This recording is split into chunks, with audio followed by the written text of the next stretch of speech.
सर्दियों का कहर भयानक था।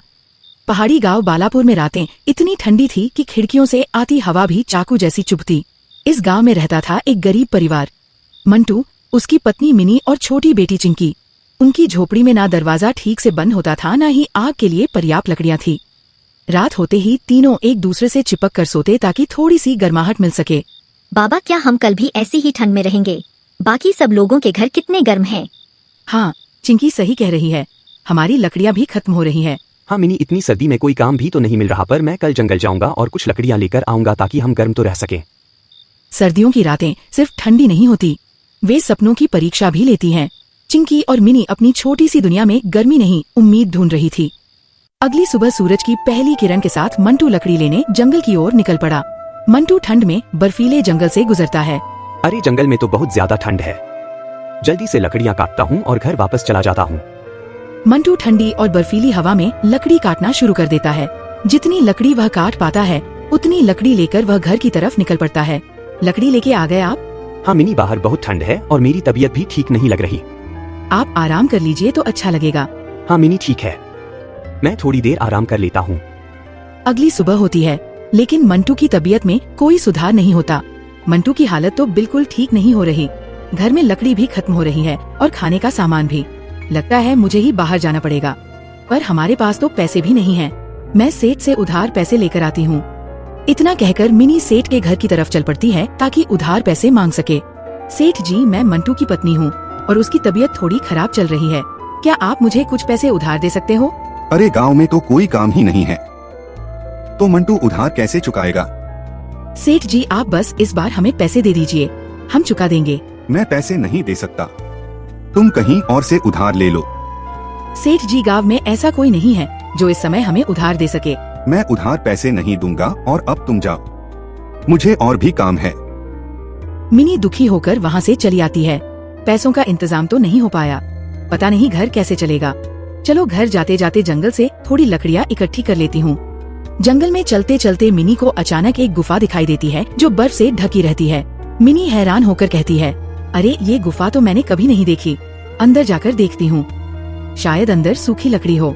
गुफा के भीतर अजीब सी गर्माहट फैली हुई थी और एक कोने में पड़ा एक पत्थर चमक रहा था जिसके भीतर आग जल रही थी। अरे ये कैसा चमत्कार है, ये पत्थर अपने आप कैसे जल रहा है?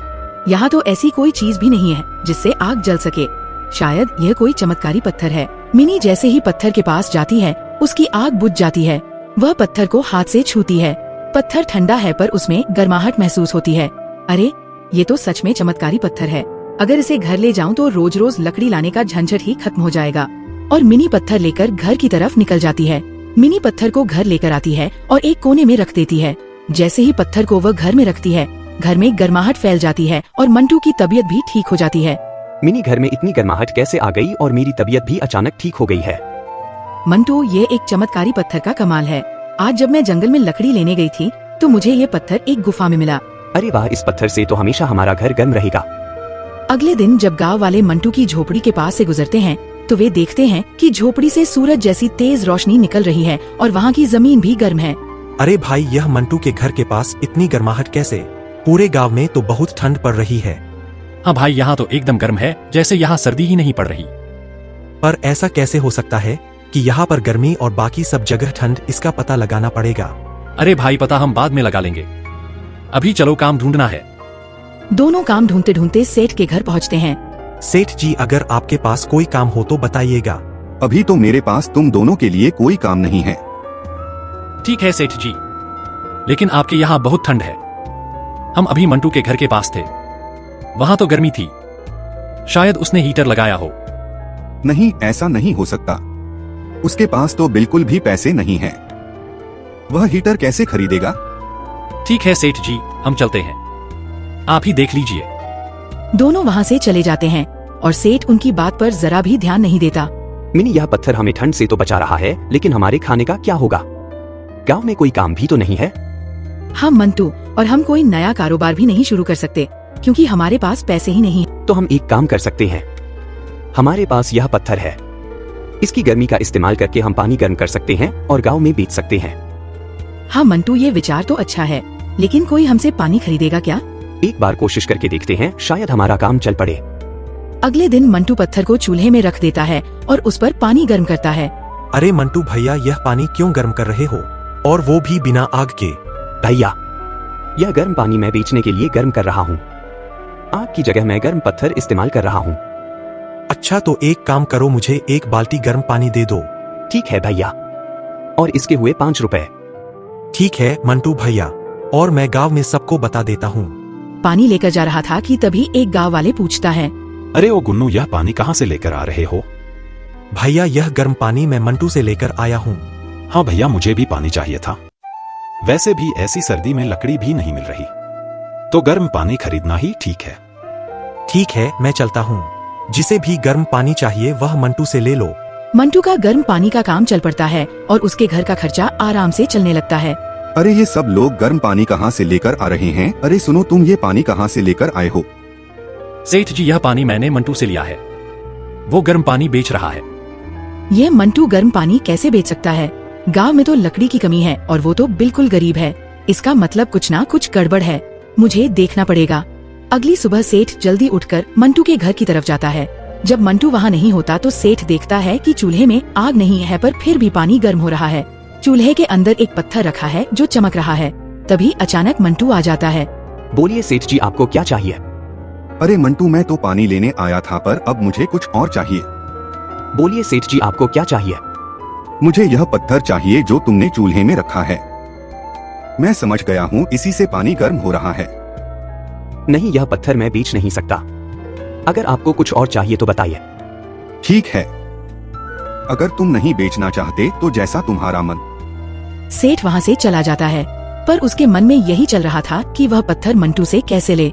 मंटू को तो सबक सिखाना ही पड़ेगा, लेकिन कैसे? एक काम करता हूँ, आज रात उसके घर से वह पत्थर चुरा लेता हूँ। गहरी रात में जब पूरा गांव नींद में डूब जाता है, सेठ चुपचाप कदम बढ़ाता है और मंटू के घर की ओर निकल पड़ता है। सेठ मंटू के घर के अंदर जाता है। मंटू और उसका परिवार गहरी नींद में सो रहे होते हैं।